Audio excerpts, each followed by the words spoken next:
Everyone just Wow. relax. It's, look at that. 8 minutes ago, there's 4 of us. Feels like it should be dark outside. Oh, that's what I used to say that every year. I'm like, well, if you want to go to a traditional one, you still have time. That's true. Chag Sameach. Hugs. Sameach. Let's go to a traditional one. You still. There we go. Oh, There we there's go. Rob. Okay. You see Rob? Oh, Rob! Nice to see you, Rob. Chag Sameach. Sameach. We got 3 minutes, so we won't mute all in for 3 more minutes. So you can still talk to each other. Okay, Michelle's I might coming wanna on. wait a few. We had about over 70 RSVP in advance, so expect a big group. Well, God, that was a little scary there, Rob, but for your internet. But are you frozen? Yeah. Me? No. Okay, good. That's just my usual face. Yeah, you ever fake the froze? You know, like you act like you're frozen, but you're really not. I just saw him in Chabad. Who's that? That's Andy, sounds like. Yeah, Andy Ryback. who'd you see at Chabad? Oh, Rob? Rob. Yeah. And I saw you too. I'm a man of many talents. How did you get from one place to the other so Oh my quickly? gosh, I saw Bill at Chabad. And I saw Billy too. Hi, Rob. Hey, Billy. Chag Sameach. We all get around, huh? Absolutely. So that's very interesting, Rob. You said 70 reservations. So I guess we are going to start a few minutes late, probably. Not Probably. But let's double check some sound. We saw Rabbi Lockett's on. Rabbi Lockett's, can we hear you at least? Let's just double check this sound there. Hello. Yes, you sound good. All right. So we heard Rob. We've heard everyone. Cantarina's ready. Cantarina, you got a guitar with you? Yes, but the way I have to set this little office or whatever recording studio up is I have it, but you're probably not going to see it while I'm playing it because it's like down below. I like it. I can have so much stuff underneath the screen area. Oh, I have a setup with 3 music stands because my book has to be closer than the microphone on my iPad.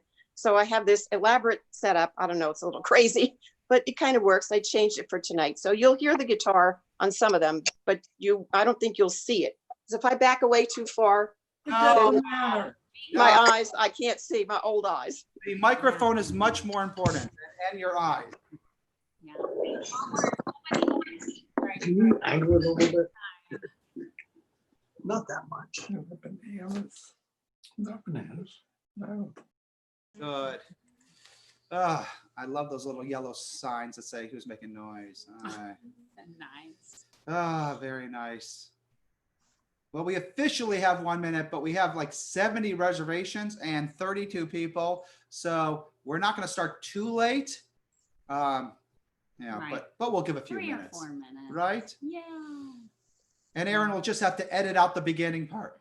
Right, Aaron? You're editing. You're not edit. Alex says you are a master at amazing. editing. Quick too. Like we'll do. Alex is far too kind. I should tell you about our last Friday night service debacle. Anything good? Nothing good at all. It was a debacle. Oh, I will vouch for your editing abilities, Rabbi. I see. Yeah. Yes. Excellent. Excellent. Yeah, we were doing something and I'm talking to him. He's like, and I'll edit it, and I'll send you the edited version. I said, how long will it take? He says, I'm done already. Like while we're talking, like to me, it would take. Remember back in the good old days when we got to do the rabbinic throwdown in person? Oh God, those were good Memories. Good memories. And then they're like, what are you doing in the same room together? But when we did it, we didn't have that rule. Oh, it's getting smaller. Yep, this is a good sign. Yeah, my screen can do 49 squares. Oh, and Ron Schneider looks very hairy. Good, okay. All right. I enjoyed the trolley presentation last night, Rabbi. Very interesting, very thought-provoking.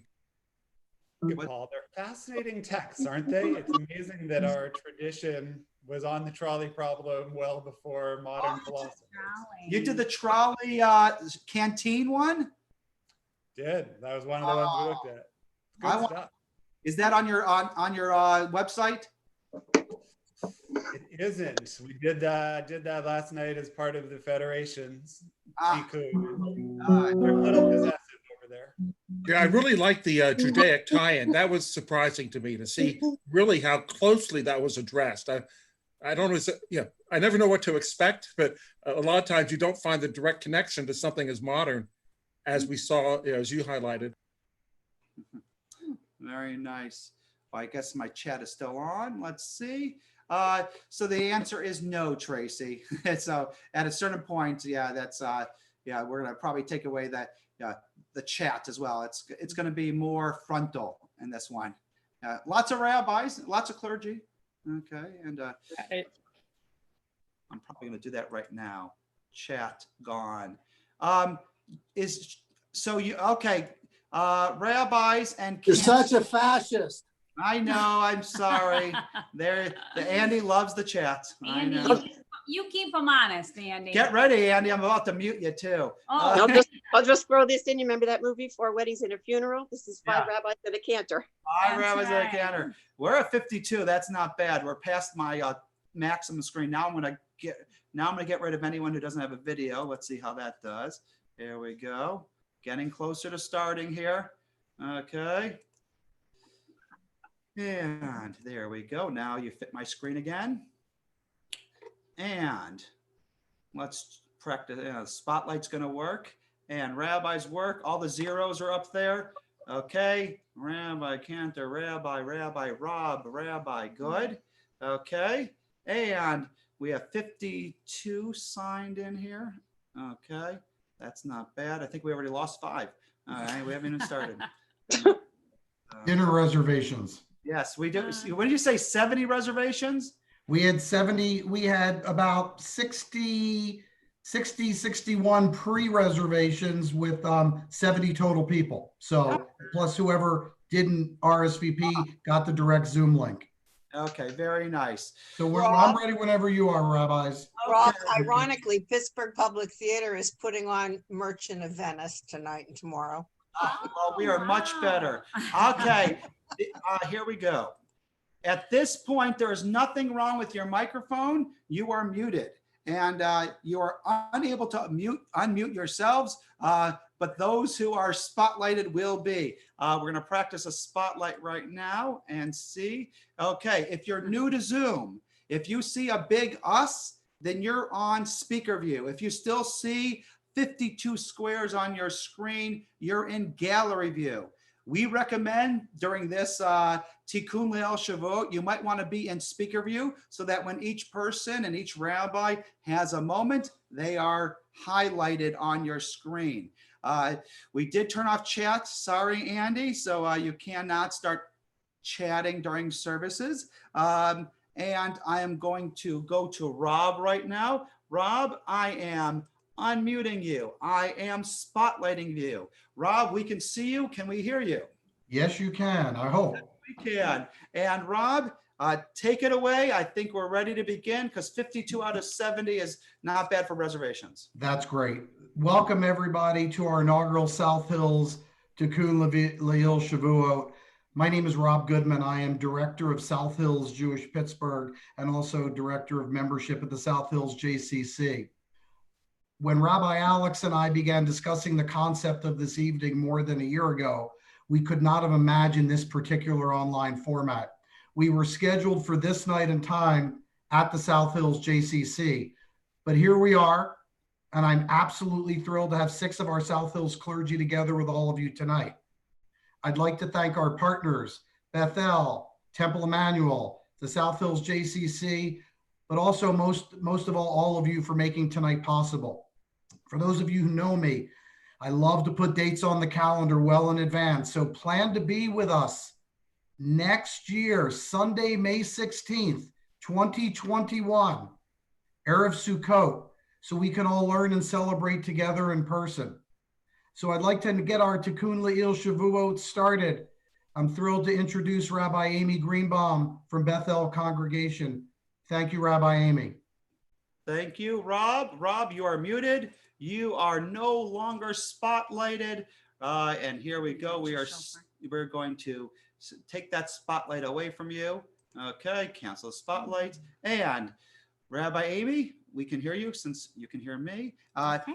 The order we're doing tonight is not based on who we like the most or who we love the most. It is based on the Oh, order of the that's- text. Yeah, of my first line. So you're all good. What? My first line. I didn't know. Okay. Do you have the shofar? Okay. Okay. Tonight, hello everyone. Chag Sameach. Tonight we are as Rabbi Alex just told you, we are speaking in the order of our text from the Tanakh, from the Bible. And by happenstance, my chosen text comes first. And perhaps it is providential, as my text sets the stage for tonight. We have been counting the days. Yes, we have been counting the days, not the days of quarantine, but those two, but the days of the Omer, the days between the second night of Passover through tonight, Shavuot. 49 days, 7 weeks. It's a long time. So why have we been counting? What are we counting for with such anticipation? It has been all of this counting has been getting us ready for this moment, receiving the Torah at Mount Sinai. So the question is, will it live up to the hype? Now, reading the description in the Torah, specifically the book of Exodus, it most certainly does. On the third day, when it was morning, there was thunder and lightning and a heavy cloud on the mountain. And the sound of the shofar was very powerful, and the entire people that was in the camp shuddered. Moses brought forth the people from the camp toward God, and they stood at the bottom of the mountain, and all of Mount Sinai was smoking because God had descended upon it in fire, and the entire mountain shuddered exceedingly. And the sound of the shofar grew continually stronger, and Moses would speak, and God would respond to him with a voice. And there's a beautiful commentary by our great teacher Rashi, the 11th century commentator, that we came to the mountain toward God, and God came to the mountain toward us, right? From one side to the other, we came together. And God came to the mountain, actually, in the text, God came to the mountain first. God was there waiting for us, to meet with us, to be with us, and to give us this gift, the gift of the Torah. And when I say God came toward us to give us the Torah, I mean all of us. Here tonight, all of our little squares, all of our 60, 70 plus squares, we were all there. We were all there amidst the lightning and the thunder. And you might wonder how I know that. Because later in the Torah, in the book of Deuteronomy, God tells us, I make this covenant and all it contains, not with you alone, but both with those of you who are standing here this day before God, and with those of you who are not here today. And in an extraordinary way, these sacred words of Torah conflate time and generations to include all Jews in the covenant. And as the Midrash explains, the souls of all the future Jews stood at Revelation at Mount Sinai. So that's how I know that all of us were there. So we were all there, right? The 600,000 plus Israelites that had been redeemed from slavery, that were bravely embarking on a new life, albeit with a whole lot of complaining. And each of us listening here tonight, we were all there. And this gift, this Torah, belongs to all of us. So tonight, we will all share the Torah through our lenses. And this is just one of the beautiful parts of Torah. It belongs to each of us. My understanding is as valid, or I should say it the other way first. Your understanding is as valid as my understanding, right? Both equally valid. The challenge is for each of us to receive the Torah into our hearts, into our minds, and into our daily lives. And we have been counting and counting. Okay, get ready. 49 nights waiting for this moment. And it is here.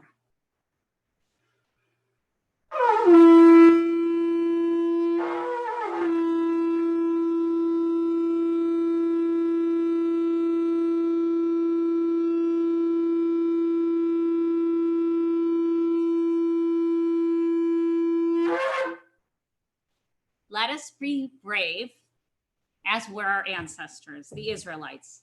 I challenge us to accept this gift that God gave to each of us and to honor the thunder and the lightning and the shofar and the trembling. Let this awesome heritage into our lives, informing and enriching our days. Chag Sameach. Chag And Sameach. Yasha Koch, that was a good shofar blow. Oh, it's been a little while. I wasn't really ready for shofar blowing this time of the year. So, Cantorina, you are now spotlighted, and you are going to have to unmute yourself. Okay, we got it. Perfect. Okay.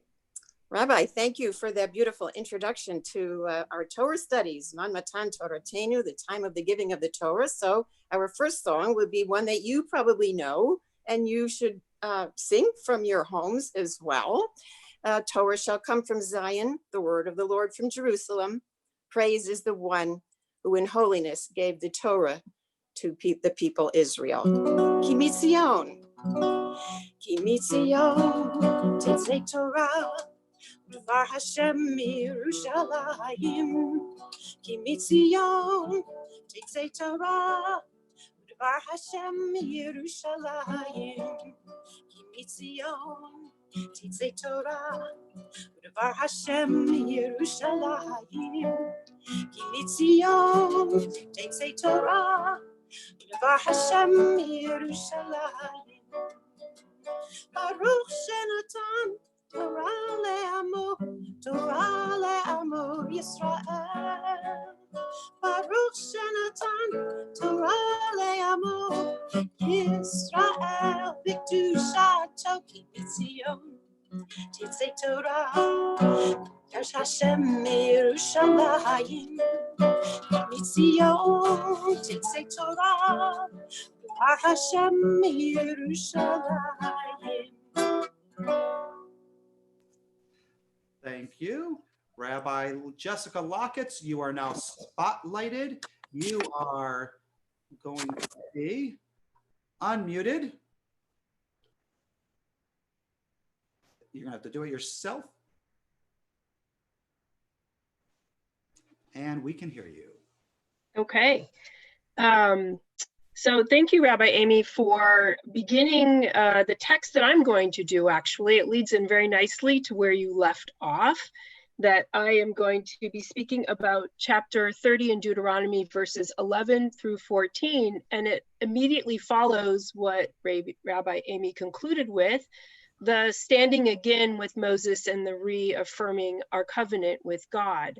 We read it on Yom Kippur morning, we read it and when it falls in our regular Torah cycle, and we're reminded that this covenant isn't just a covenant of old, but a covenant with each of us. But the reason why I chose the 3 verses or 4 verses following is because I find it interesting that after we're told this, that we are part of this covenant, it needs some explaining. I find it fascinating that the following verses explain a little bit more what exactly it is that we have agreed to. And I keep thinking about those who were standing with Moses in Deuteronomy may not have been those standing with him in Exodus, or there certainly were more that had joined, and perhaps it wasn't as clear what the it is that they had agreed to and that they had joined in partnership with God for. So the verses there read, "Surely this instruction which I enjoin you this day is not too baffling for you, nor is it beyond reach. It is not in the heavens that you should say, who among us can go up to the heavens and get it for us and impart it to us that we may observe it. Neither is it beyond the sea that you should say, who among us can cross to the other side of the sea and get it for us and impart it to us that we may observe it. Know the thing is very close to you, in your mouth and in your heart, to observe it. So it follows that the people are told that the instruction, I guess what they have just heard Moses say, is the covenant that they are reaffirming that day. It's not something beyond them. It's not something they can't understand. It's not something they don't have access to. Rather, it is a series of texts or stories, or however we want to interpret it, that is available to all. And that's why I particularly like this text, because it reminds us that this isn't a responsibility that is for some to take on behalf of others. Your teachers, your rabbis, your canners, your leaders are not going to take on the responsibility of following the rules or the laws or learning the texts, because all of us are supposed to do it and all of us can. So there's an obligation here to interact with the text and to learn it and to make sure that we're not just standing there listening to Moses tell us that we have this partnership with God, but that we have to remember that we have to act and actually be an active part of it. There is a text from Mishnah that says, throughout our history, none was too humble to be excluded from the mitzvah of learning, and none too prominent to be excused from it. So it's something that all of us have to partake in. Now, you may wonder where suddenly it goes from instruction, right, meaning kind of the rules and the regulations and the laws, to mitzvah of learning. It's not as much of a leap as it seems if you take a look at the Hebrew. So the Hebrew tells us, ki ha-mitzvah hazot, translated often as surely this instruction, but we all can hear that word mitzvah, ki ha-mitzvah hazot. So it's not just the rules and regulations, it's the obligation, the commandment, and our sages have understood this to be the mitzvah of learning all of those rules and regulations. So I kind of like that it seems a little less like we're being told what to do, and more that we are being invited to follow the mitzvah, to partake in the mitzvah, and to make it our own. A couple other things I wanted to point out here is that from this passage is where we get this idea that we can be so bold as to reinterpret the text. It seems that the idea that midrash, that being able to modernize the text in a way that keeps it relevant for each generation, comes from this idea of it not being in the heavens. That is understood as it's not from God, it's all around us. And that because of that, we can reinterpret and rephrase and re-understand.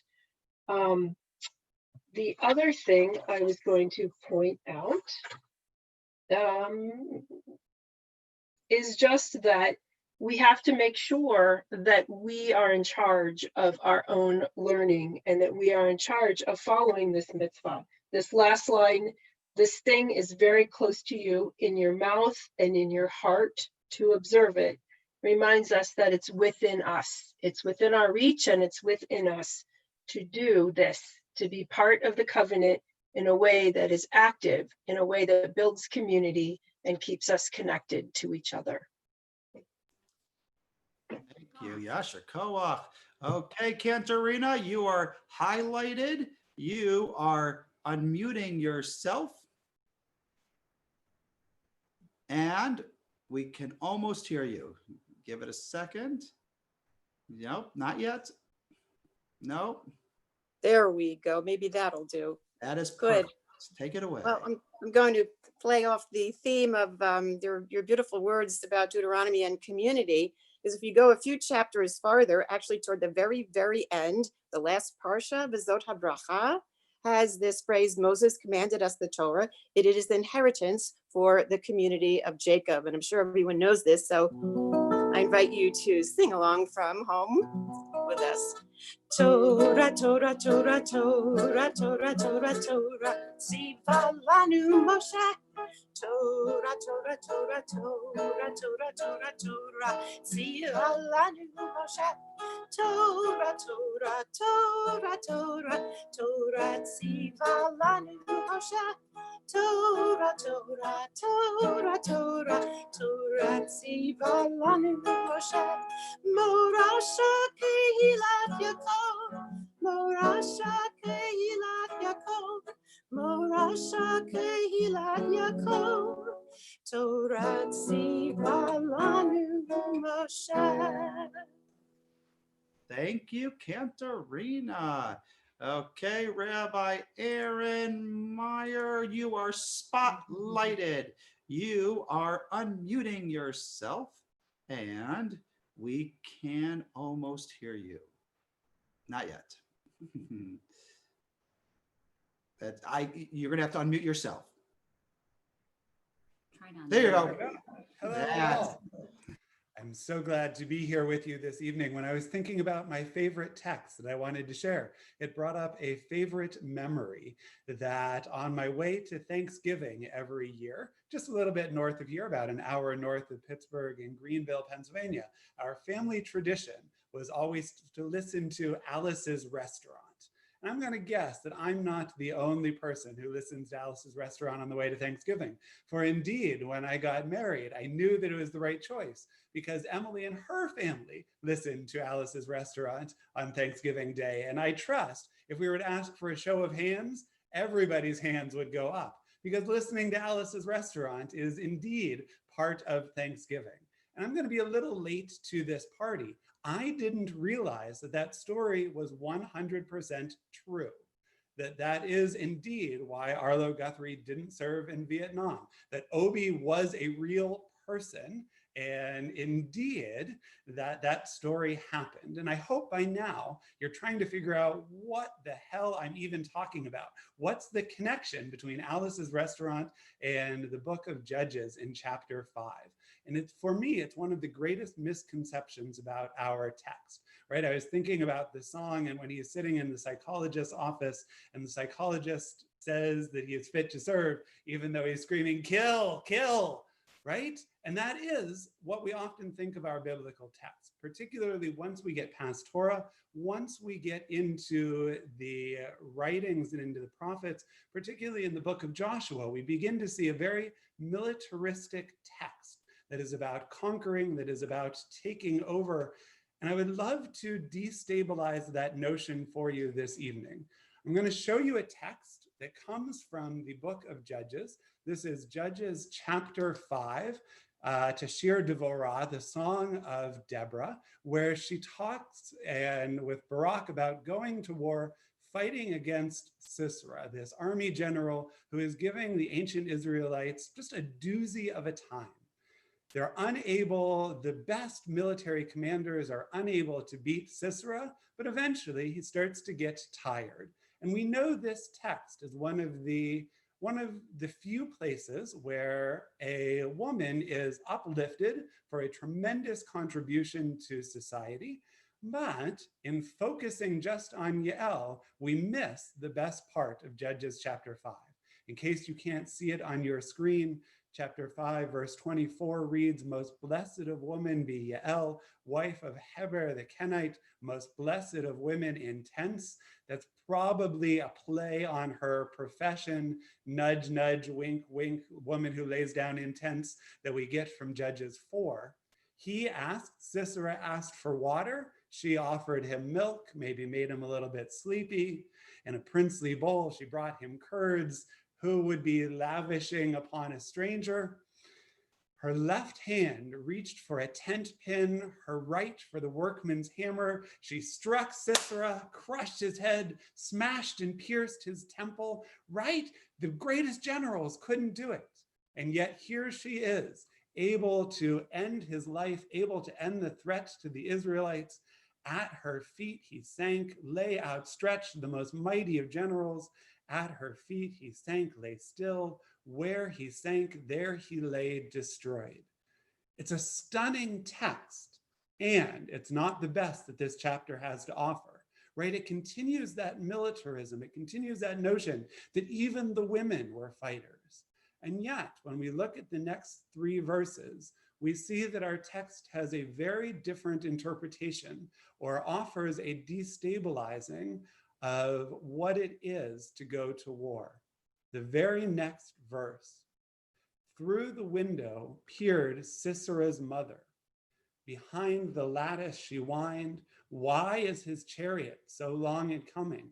Why so late the clatter of his wheels?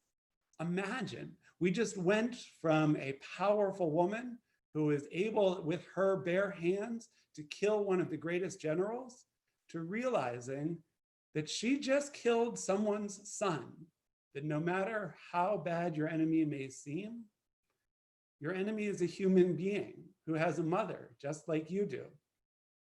The wisest of her ladies gave answer, right? Imagine Sisera's mother sitting in her chambers, and one of her attendants hears that question, hears the anguish in her voice, and says to her, they must be dividing the spoil they have found, a damsel or 2 for each man, spoil of dyed cloth for Sisera, spoil of embroidered cloths, a couple of embroidered cloths round every neck as a spoil. What are you going to say to a mother who's worried that her son isn't going to come back from war, other than something of uplift, something to try to lift her spirits until that fear that everyone holds in their heart is either proven or disproven? Our text does bring with it that militaristic element, particularly when it's talking about an entry into the land. Biblical archaeologists would tell us that military conquest probably never happened, or we'd have a lot more archaeological evidence. It opens for us a door to be able to say, well, wait a minute. What did our text, what does our highest tradition actually think about going to war? Perhaps it's nowhere near as violent as we might have originally thought. Okay, Yasha Koach. Okay, Cantarina, we're coming back to you. We are spotlighting you, and you are unmuting yourself.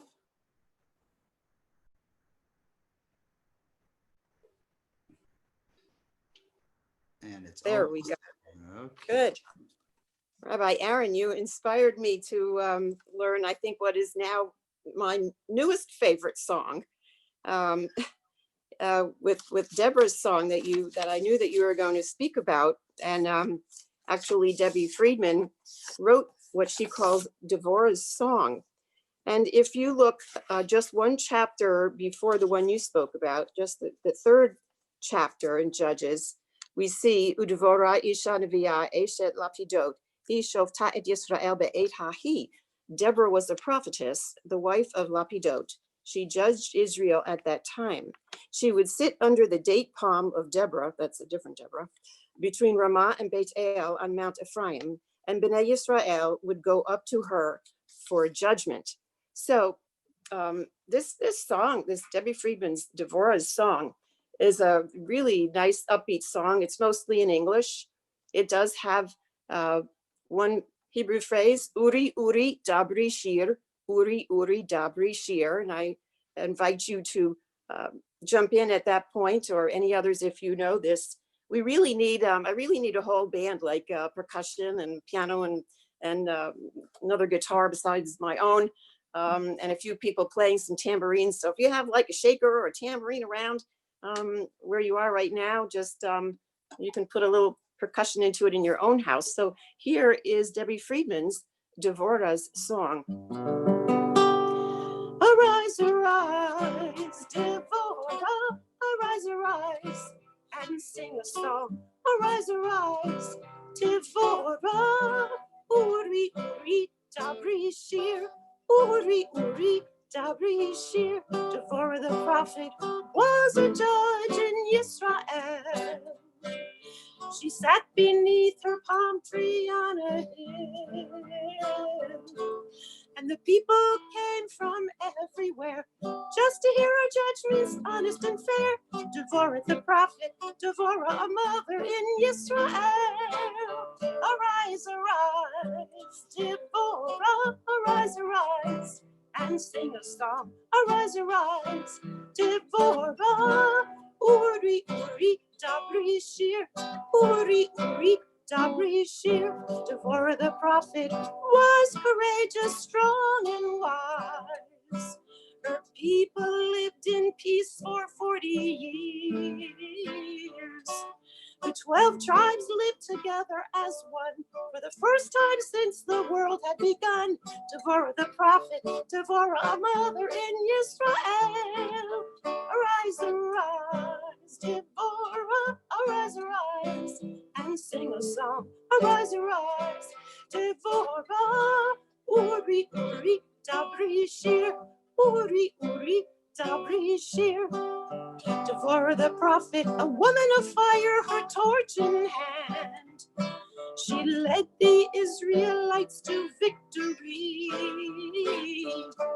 Barak said, Devorah, I cannot fight unless you are standing right by my side. Devorah the prophet, Devorah, a mother in Israel. Arise, arise, Devorah, arise, arise, and sing a song. Arise, arise, Devorah. Uri, uri, dabri shir. Uri, uri, dabri shir. Uri, uri, dabri shir. Woo. Woo. Okay, good job. Okay, I'm taking the spotlight, and thank you, Cantorina. It's my turn, and I'm doing the Book of Ruth. I've been really milking it for all it has this week. Chag Sameach and Good Yontiv and Happy Shavuot. Ruth chapter 1, verses 16 through 17. Vatomer Ruth, al tifkivi v'lazvech lashuv me'acharayach, ki el asher telchi elech, v'asher talini alin, aimech ami ve'alayach Elohai. But Ruth replied to Naomi, do not urge me to leave you, to turn back and not follow you. For wherever you go, I will go. Wherever you lodge, I will lodge. Your people shall be my people, and your God my God. Basher tamuti amut v'sham ekaver. Ko yaseh Adonai li v'cho yasif ki hamavet yafrid beini uveinech. Where you die, I will die, and there I will be buried. Thus and more may the Lord do to me, if anything, but death parts me from you. Thank you, Safaria. So Shavuot and conversion. Now, I have to apologize. Ruth is not the first convert. I hear that a lot. Ruth, the first convert. And Shavuot is the holiday of the giving of the Torah, not conversion or confirmation. But we are supposed to study all night, which is 8:30 p.m. for some of us, and others can continue on after us. And Ruth is one of the first five Megillot, in which we meet Ruth the Moabite. They say that a lot in the book of Ruth, and there's only 4 chapters. Ruth the Moabite and her mother-in-law, Naomi. And Ruth meets Boaz. And from Ruth and Boaz comes King David, and from King David will come the Messiah. But she is not the first convert. Lots of people converted before Ruth. I don't want to burst anyone's bubbles, but Abraham was not born Jewish. He converted to Judaism, and he converted a lot of people since then until we get to Ruth, or we wouldn't be here today. Lots of others, but Ruth is the most famous convert to Judaism. Not a traditional conversion. No boy, it's good not to be a boy. And once upon a time, if you were part of us, you were one of us. What was conversion? No study, no rabbis, no mikvah, no certificate, and no blood. So conversion and Shavuot. Well, how about Torah and identity? We are supposed to welcome all. We are supposed to be pro-conversion. Rabbi Lockett, in her study, talked about lo bashamayim hi. It is not in heaven. The Torah is not in heaven, that someone has to go up there and bring it down to us. The Torah is supposed to be accessible. The Torah is not supposed to be exclusive. And we are commanded to welcome the convert. It is one of the Torah's 613 mitzvot, commandments. Avat hager, love the convert. Not turn away the convert 3 times. Like we saw in Sex and the City, I didn't know Let's see if we come back. Let's Okay, try. we're back. It scared me. Okay, so it's not like Sex in the City with Charlotte, where she goes to that rabbi 3 times and he slams the door in her face. That is actually a historical mistake. Once upon a time, we weren't allowed to do conversions, so they would send spies to the rabbis. They knock on the door and say, "Rabbi, will you convert me?" And if he said yes, you're dead. So you would turn away the people 3 times to make sure that they were legitimate, make sure they weren't spies, make sure they wouldn't kill you. And for some reason that just stuck. And so Jews today sometimes think we're anti-conversion. That is not true. Rather, the Talmud, our Jewish book of law 2,000 years ago, says, Rabbi Elazar ben Padat said, the only reason that God exiled Israel among the nations was so that converts should be added to them in Pesachim 87b.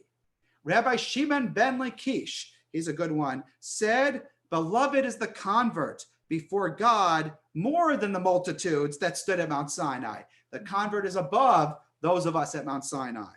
A convert who comes out to convert, one stretches out a hand and brings him under the wings of the Shekhinah. Perhaps the main reason for reading the book of Ruth on Shavuot on Saturday morning is because it gives us such a vivid picture of the perfect, sincere convert.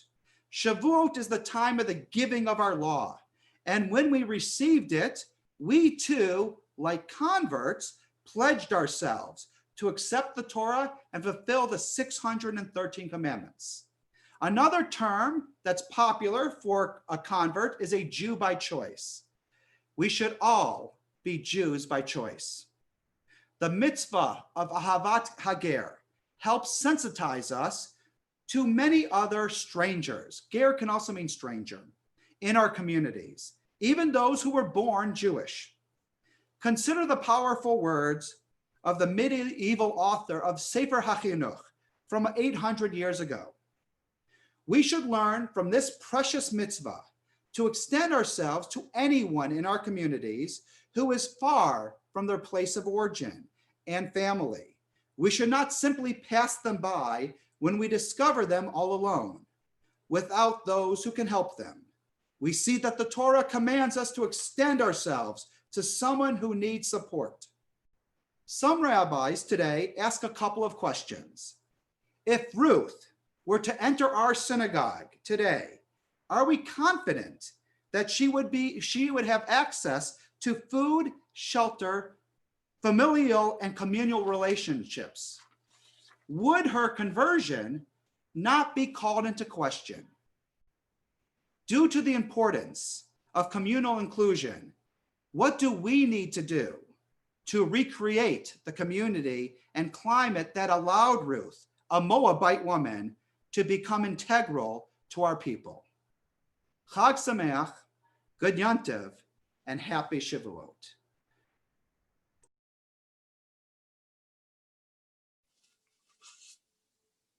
There. Am I unmuted successfully?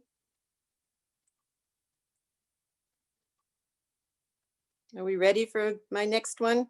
Yes, I was muted. So yes, you are perfect still. Oh, okay, thank you. And I'm going to jump off what you have just so beautifully spoken about. I'd like to do something a little bit different for this little 2-minute interlude. I'm going to chant in the festival trope, those 2 verses that you read. And then I'd like to offer an a cappella setting of that by Lawrence Avery, actually.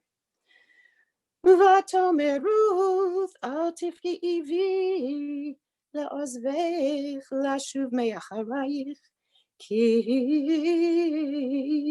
אל אשר תלכי אלך ובאשר תליני אלים עמך עמי ואלוהיך אלוהי ואשר תמותי אמות ושם אקבר כה יעשה אדוני לי וכה יוסיף כי המוות יפריד ביני ובינך.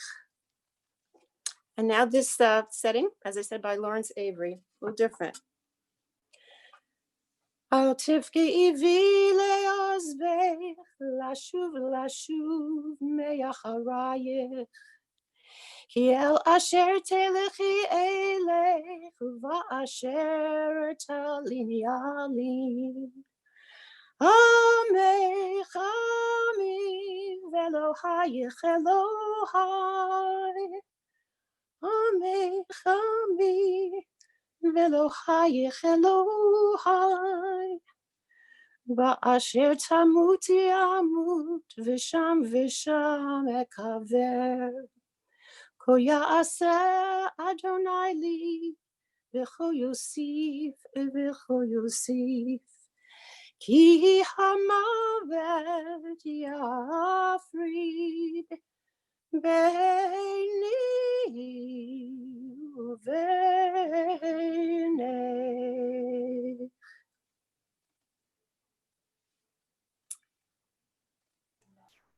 Thank you, Cantorina.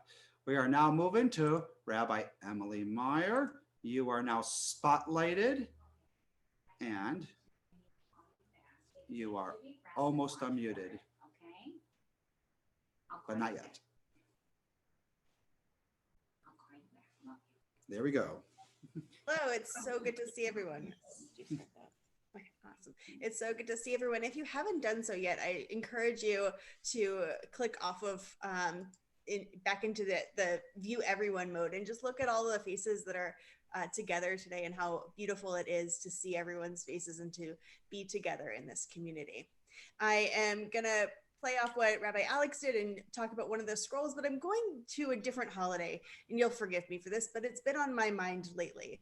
I'm going to take us back to Sukkot and back to the book of Ecclesiastes, where we get this message that I think at first glance we want to read as a little bit hopeless, but I'm thinking that as we remember what Rabbi Jessica said and give ourselves permission to reinterpret our texts and think about how this might actually be a message of hopefulness. So Ecclesiastes starts out with really a message of a little bit of despair. It says, vanity of vanities, everything is useless, nothing endures, there's nothing new under the sun. But in chapter 3, it gives us some words that remind us of this idea of the Torah turning and turning again, and that it's not just the Torah that turns and turns again. So the first verse is, a season is set for everything, a time for every experience under heaven. And thank goodness that Cantorina is here to sing the song that you now have in your head after this presentation. But this starts out with this notion of time. I don't know about you, but for me, the last few weeks, even though we've been counting them judiciously, time has seemed a little bit off. It's easy to forget what day it is. It's easy to forget where we are in the week, in the year, in the months. The time seems a little bit strange these days. I came across this teaching from one of our favorite commentators, the Akedat Yitzchak. It says, before creation, the term time was meaningless, since it can only assume meaning in relation to events prior to and after creation. As long as there was only God, there was no need to create time.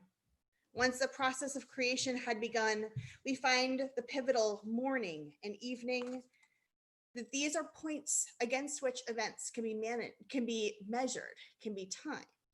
The concepts of before and after came into existence once there had been a Bereshit, a beginning. And so even though we think of time as a little bit off these days, we can still remember that there are things that anchor us to time, counting in the Jewish holidays, counting in the week, Shabbat, that these things anchor us and can keep us moving forward and keep us hopeful about this season. But it goes on to more things that I think are relevant to this particular moment in history. A time for being born and a time for dying, a time for planting and a time for uprooting the planted. There is so much tragedy that is happening in our world, and yet there's also birth that is happening. There are also new things that are being created. There's new moments that are happening. There is a time of so much death, but there is also birth. There is also planting. And even though we might not feel like we're harvesting the work of our labor right now, that maybe these seeds that we are planting currently have importance in our world. A time for slaying and a time for healing, a time for tearing down and a time for building up. That Rashi connects these lines to events of military history, that there's a time on the battlefield to kill and there's a time on the battlefield to heal, a time for civilizations to be torn down and a time for civilizations to be rebuilt. And for me, this brings back that idea of is that this too shall pass, that this time will pass, that we will be entering a new phase soon, and that we will be able to rebuild and to build up our walls again. A time for weeping and a time for laughing, a time for wailing and a time for dancing. These are connected to the funeral service, but for me, it reminds us that we have permission to feel the feelings that we are feeling. That when we're feeling sad, we don't need to compare ourselves to someone else's sadness and say, well, I'm sad, but someone else has it worse. No, we can feel sad when we do. And that we can also feel joy. And that we can say that even when others are feeling sad, there are moments of joy for me. And that's okay as well. We have permission to feel whatever it is that we are feeling. A time for throwing stones and a time for gathering stones, a time for embracing and a time for shunning embraces. Well, this does ring true these days, doesn't it? A time for shunning embraces. That we think of hugs and love as such an important part of how we show it, but there are other ways too.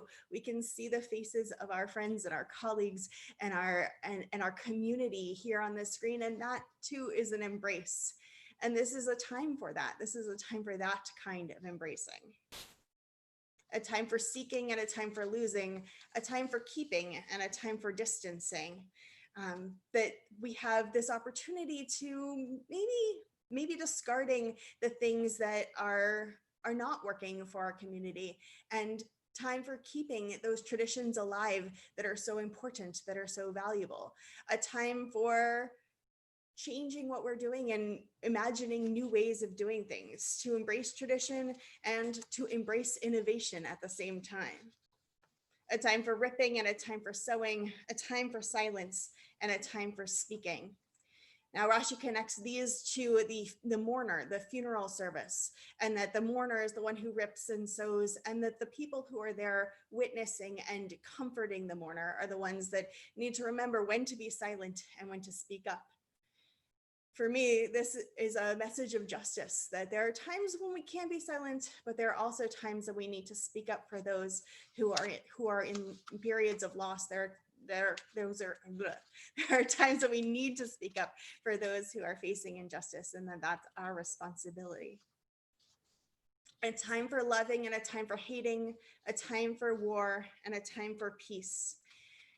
This is the final line of this phrasing of this passage, that we end with this notion of peace. We end with this hope for a better world, a world that we can work towards, a world that we can build, a world where ultimately we will come together in peace. When we look at these all together, we can see that it's not good, bad, good, bad, good, bad, or bad, good, bad, good, bad, good. That they're all mixed up. They're all one and another and different aspects of the same concepts. And it shows us that it's not good to be born and bad to die, and good to slay and bad to heal. Like, it doesn't work that way. That each of these things has their moment. Each of these things has their time, because each of these is important in its own right. And that as we remember them today, they might teach us something today about our lives, even as they taught us in ancient times.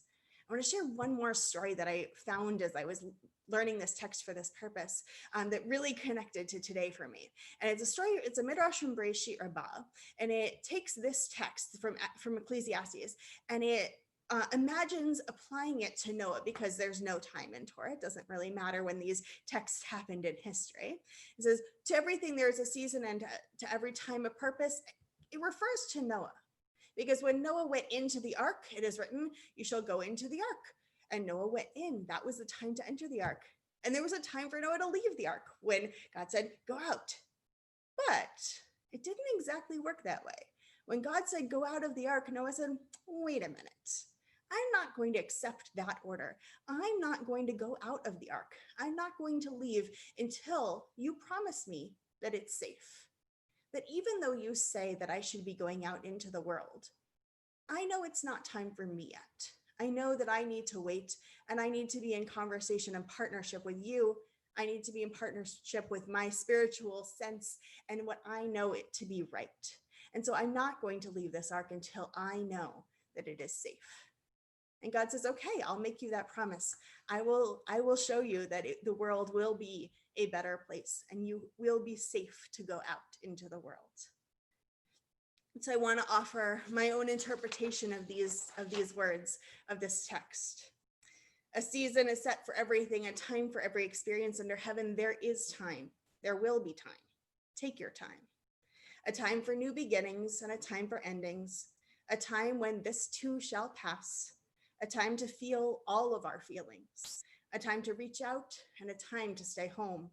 A time to embrace tradition and a time to embrace innovation. A time to be still and a time to speak out. A time of imperfection and an eternal hope for peace. Amen. Thank you.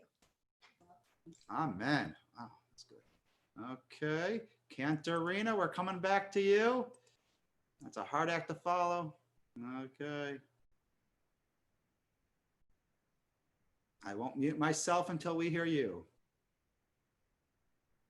Okay, is this good? It's perfect. Oh, well, thank you for the inspiration, Rabbi, and all the rabbis. So we will, this Pete Seeger version of Turn, Turn, Turn. And we'll sing a few verses of this. Certainly join in the chorus or the others as you would like.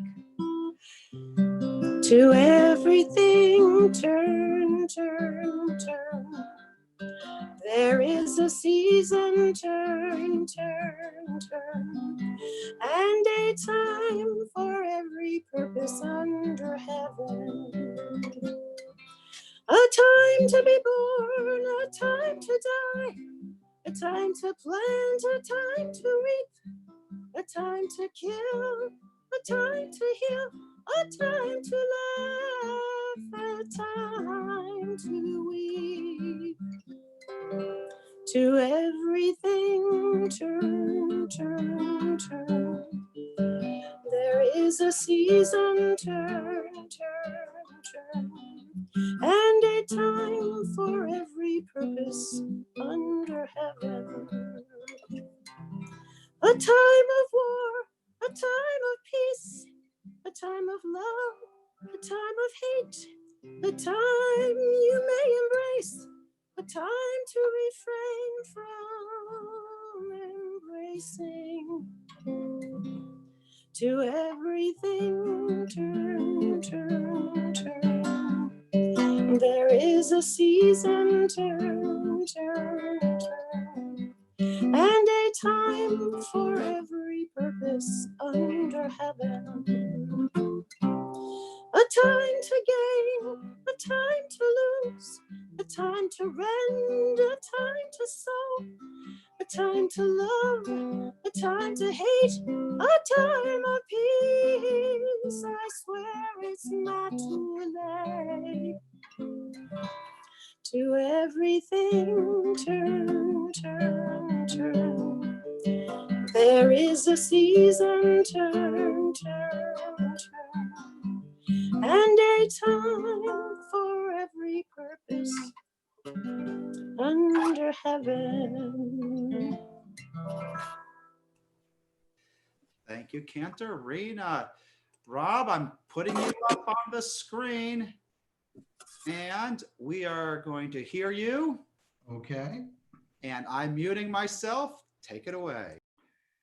I want to thank everybody for being here tonight, especially Rabbi Amy, Rabbi Jessica, Rabbi Aaron, Rabbi Alex, Rabbi Emily, and Cantorina.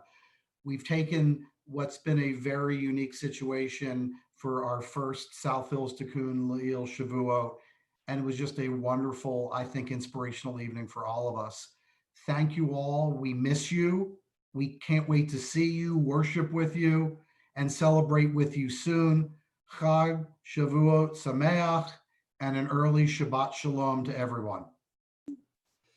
Thank you. We are canceling your spotlight. We're putting it on gallery view. Those who want to unmute themselves may unmute yourselves and say Chag Sameach to each other. You are unmutable, and we wish you all Chag Sameach. Chag Sameach. Sameach. Thank you, rabbis. Thank you. Yasher Koach. Rabbis. Yasher Koach. And Chazanet. Hi, Bernice. Hi. Hi, Miles. Hi, guys. Hi, Andy. Sue Ellen. Hi, Sue Ellen. Hi, Hi. Oh, Hi, Hi, cousin. Hi, Jack. Hi, Janet. Hi. Is it next? Janet, I heard you singing just now. Hi, Jack. That's good. That's good. You were in harmony with Rena. Kudos, Katerina. I liked your Yeah. choices.